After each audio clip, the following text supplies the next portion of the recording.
Yes, yes, yes, yes, yes, yes, yes, yes, yes, yes, yes, yes, yes, it's Legacy United Tigerhawk. But first, your likes! Please give.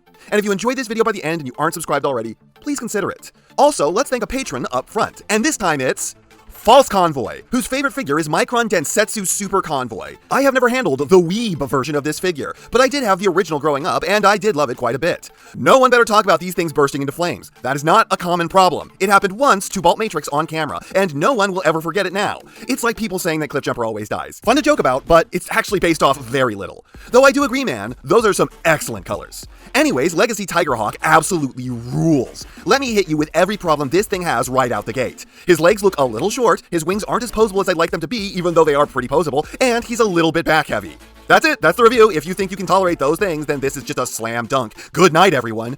Oh my god, just look at it! Look at it! It's such a wacky, bullshit, insane thing. Is this not why we are Transformers fans? Is this not the kind of thing that we want to see? It's just a glorious freak of a thing. A swole-ass robot with sick visor shades rocking the wings off an eagle like he's ripping off Silverbolt's whole bit. And a white tiger head that's just talking into his ear with an opening mouth. I can only look at this and imagine it going...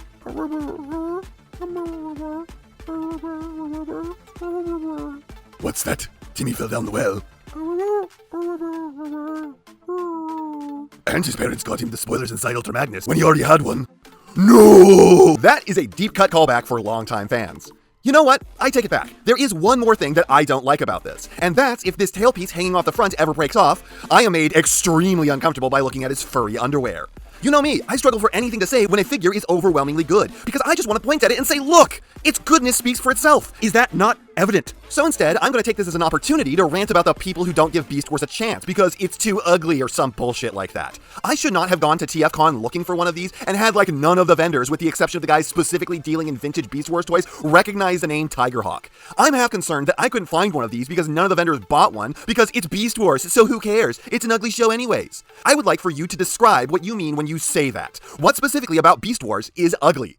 Except for the human characters. We know what inspired Beast Machines is all I'm saying. You look at this and you tell me what was not quality about the modeling they did for the show, or the texturing, or the rigging, or the lighting, or any of the other factors. You seriously wouldn't get facial animations this good in TV for over a decade after this and Beast Machines ended. So what about Beast Wars graphics were bad? Because let me tell you what I think it was. The rendering. I think Beast Wars was rendered with old software and people just think that makes the models bad. Beast Wars is not as ugly a show as the community likes to say it is, and it is the best written piece of the franchise ever to be put to animation. Seriously, give it a chance. It holds up. Question of the video. If you saw Beast Wars after years of hearing how ugly it was, thanks to the common conception, what did you wind up thinking about the way it looked yourself? Was it as bad as people said, or is the overall opinion overblown? Anyways, let's actually talk about the figure. This thing looks so goddamn cool with incredible surface sculpting, and who'd have thought that purple and white are a color scheme that really goes together? Purple and green, sure, so these pops are super welcome, but the white also just looks so damn good with the whole aesthetic. I love the way his hips work where you go out to the side with them and they suck into the pelvis. That's so fun, and the QC on this guy is impeccable. Everything is tight, but it only has the level of hold it needed to. Nothing ever feels like it's stuck. Figure feels dense and durable, and it's big. This is the true leader size class that we get inconsistently now. Plus, what can I say? I'm super pleased when the figure actually looks like the thing from the show, and not something that was compromised to have a realistic animal mode because reasons. Seriously, what was the point of the realistic animal aesthetic? It didn't make them blend into your display like the Legacy stylization is meant to. If anything, it just caused them to look less like a regular chug line. I swear it was just because, Beast Wars ugly? Meanwhile, this stands as a gleaming tower of proof that Beast Wars was in fact super cool looking. The only thing that even slightly disappoints me about the look of this, and this is the nittest of nitpicks, king and god among them, the Primarch of all, he's not asymmetrical enough. For those who don't know, the thing about Transmetal 2 characters in Beast Wars is that they are completely asymmetrical, with one half being more mechanical and the other half being more organic. And while there is some of that here, there are clearly parts that they thought they could get away with just mirroring, like much of his legs and the entire wings. Like I said, it is the ultimate nitpick, but it is something that's wrong. Oh, here's something else that is overall minor but really annoys me. The rear bird feet draping over his shoulders have this thumb claw, and that thing is cancerous when trying to peg into the shoulders. Because you want the feet to be out of the way so that way you can see what you're doing, but rotating those will immediately pop all of your hard work back out. So they need to be down in your way to not get in your way. But you can probably tell by the level of criticisms I'm giving this thing that I'm not finding much to complain about. Least of which is the head, which hilariously manages to find the line between looking like the show and looking like the toy with its horrible grimace that the Dragon Megatron just didn't. Though you could argue that's just because in the show, this character was far more likely to make this kind of face than Megatron was. The head kind of has some Dinobot energy if you ask me, and maybe that's why I think this kicks so much ass. How can you look at this dude making an expression like he's taking a really hard shit in the 80s acid green visor and purple helmet and not think this looks cool as hell? If you are a G2 fan and you don't like this, then you are a hypocrite. This is the pinnacle of that aesthetic. Tigerhawk was never one of my main dudes from Beast Wars. I always thought that he was cool and tragic, and I always remembered him being in way more of the show than the last 3 episodes growing up, but he was never one of the characters who came to my mind when I thought of the reasons why I liked this series. And yet, every time I look at this figure, I suddenly need to change my pants. Not only is this just the spitting image of the character from the show, captured without any of the Kingdom compromise, or even Transmetal 2 Megatron had the wrong head, but this also just looks sick as fuck. It is a seriously swole, scarily savage son of a bitch who is built right that I completely understand why all the Predacons couldn't handle him. And he also has fingerless gloves, so he's got that primo 90s cool factor going on. As for accessories, he's got a wrist-mounted double gun, which was much less pronounced in the show, but honestly I think it looks cooler here. It looks really bad if you try to make him fist it though. They are blast effect compatible, thank God. We were kind of heading into a dark age where they stopped doing this for no reason. He has his shoulder cannons, which unfortunately can't do the thing from the show unless you cheat really hard due to the limited articulation of the wings. I also remember these being asymmetrical, and then he's got his feather-tipped swords, so he can rip off Bowser Boy style even harder. Dude was already third-party Silverbolt, he did not need to steal his most iconic weapon too, just to drive that home, especially when this dude does not need those, given his existing firepower and brute strength. So these are all pretty good, despite the silliness of the feather blades, which not only are ripping off another character, but just don't look threatening at all too. But what I appreciate about all of them is that they stay on in both modes. They never have to come out of where they're stored for transformation or just to be usable in robot mode. So even if they were bad, they'd be completely unintrusive. But they aren't, so they're all pro. Though a little kid may lose the tips of the wings, so maybe consider gluing those down if this is a gift. They won't be missing much. And then the posability is really good. Better than average head with more range than normal in all directions, though be careful of this back piece. It's not pinned when it really should have been, so it loves to fall off. Shoulders pull more than a 90, and you can sheet them for all the way up. A little bit better than 90 elbows, which I will say feels like they could have done better given the geometry, but at least it's above the average. Sword-wielding wrists, if you untransform them a little. Waist is a bit limited, but to a mostly natural range, and you wouldn't want his weird crotch poking from behind his skirt anyways. Hips are super unimpeded forward and pull a 90 to the side and back. A bit better than 90 knees, which you can sheet very hard for like 2 degrees more. Look at that. So worth it. Feet with a huge rocker, a heel down, and you can untransform these for a massive toe up. So there are several joints that require partial untransformations to get their full range, however their basic ranges are all better than average, and on many of the full ones they are massively better. So this is a guy who can do the vast majority of what you want, and he feels good while doing it. And then we have yet another Beastformer with an awesome transformation. I swear the designers were cognizant of the fact that it would be really boring if they took the easy route, and just made these robots drop to all fours and hide their heads behind an animals, so they all went to great lengths to come up with transformation schemes that were anything but that at every turn. And here they hammered out a winner. There is one problem with it, and it's how much this part tries to fall off, but otherwise this is an absolutely crazy conversion where Tigerhawk basically completely explodes and everything gets restructured somewhere else. The hips swing up to the head swings down to the cloaca, the arms orbit around the body. It's all satisfying and weird, though I'd make one recommendation. Do not tab in the arm hanging off the back of the head. Not doing that will give you a huge amount more range on the up and down for the head joint. And the result is, we have Silverbolt at home, who, were it a real animal, would positively rip the shit out of Silverbolts in a fight. Tiger, wolf,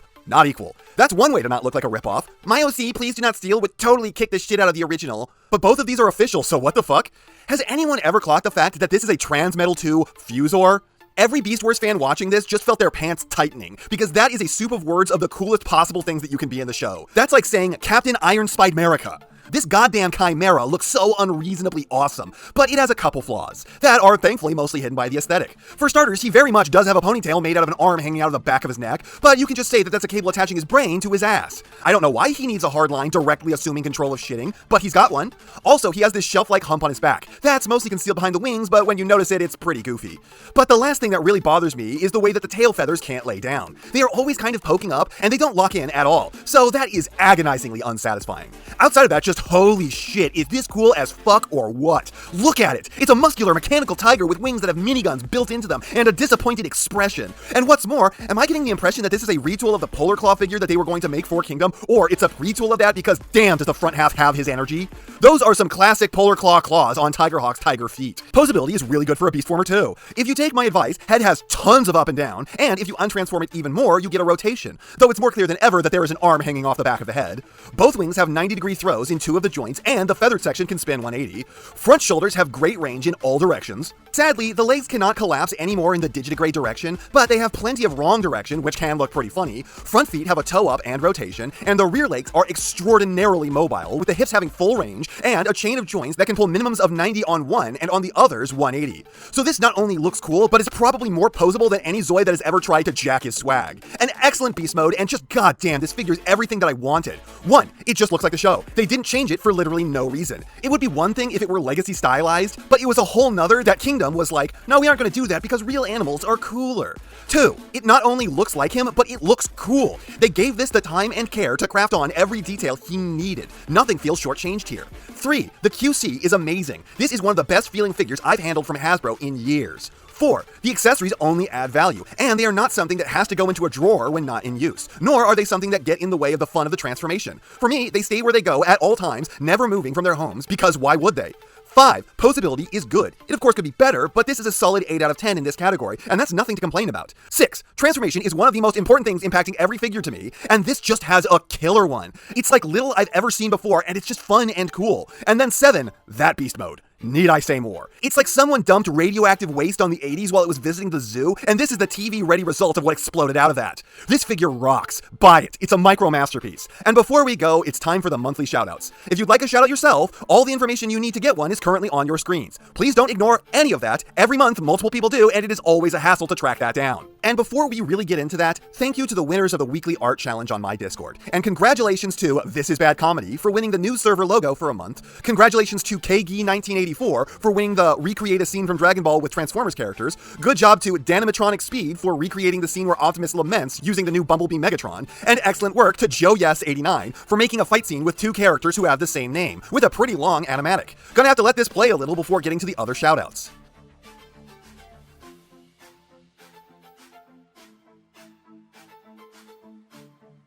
Alright, happy birthday to the Erebus4077, who turned 18 on the 13th of this month. Sorry this is so late. To be clear to everyone, I only check this email once a month. Anyways, I hope it was a fun one, congratulations on reaching adulthood, and I hope you liked the Springer roast I posted that day.